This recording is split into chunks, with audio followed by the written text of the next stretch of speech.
والله ام كبابك شيش يكم زور زور مرتاحة من زور زور في خوشة من نارين بيك كتوا شز كباب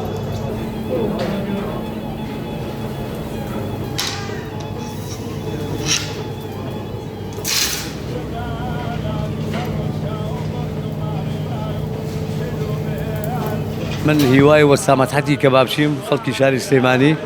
لم نعليو لنا كباب خانه ام هتاك وام دقيق من نعلي لا يباكم بوم هتاك قربهم وهتاك برو حفتة صار روم هالخليج كباب شتيمو فرمانيا أو بيشكي خمان. ما بالنسبة باو بابير ولا صالي سيكان هو الخليج كباب شتين يعني طبعا هم اللي باوك مانو بابير مانو أبو مان ماوتو يتم نشتا خوم وكرقال محمو كباب شينو هالبردوامين. اش كباب ان شاء الله. كلام بوجنا.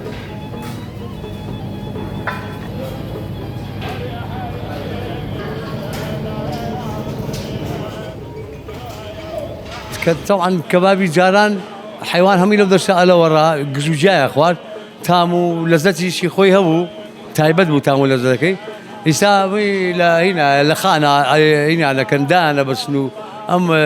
على فم لفستان يعني يتربوه واي انت سامع الاخوه بزيبه وما اللي كدوا كبابه كمان هنا ودرس تامي جاران بدرسوا بازوي خومانو بجودي خومان زماني فرسوا ببيرمي فرس بفرس يكبود واي بوبا بيانس فلس ودا الروج هتاسي فلس وبنجا فلس وصف فلس من أقدار ميتدواي بوبا باري إنه أو باري قرة. والله إم كبابك الشيش يكم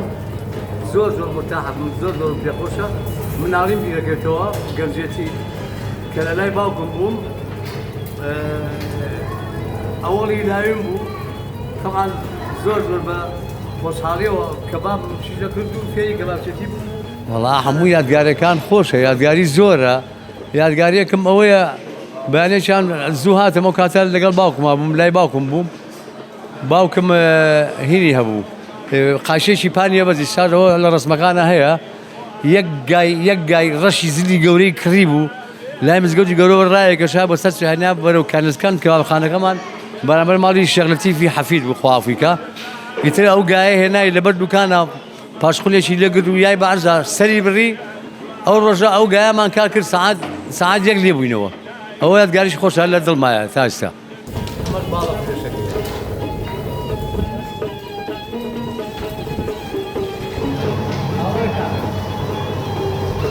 أنا حزناك ينشقلش كاتي نشقل نبال نصر هذا كين بس كمان بقولي والله مجني شا شروق الزمان في وايد يا أخوي بيهوري خلاص داوي. حمر رجع اللي هو السال ثمانين بروح حفتات أو لو تي دكاني خوم دانا ولا باوكم جابوا متو خافوا قال كباكم أمريكا كيرو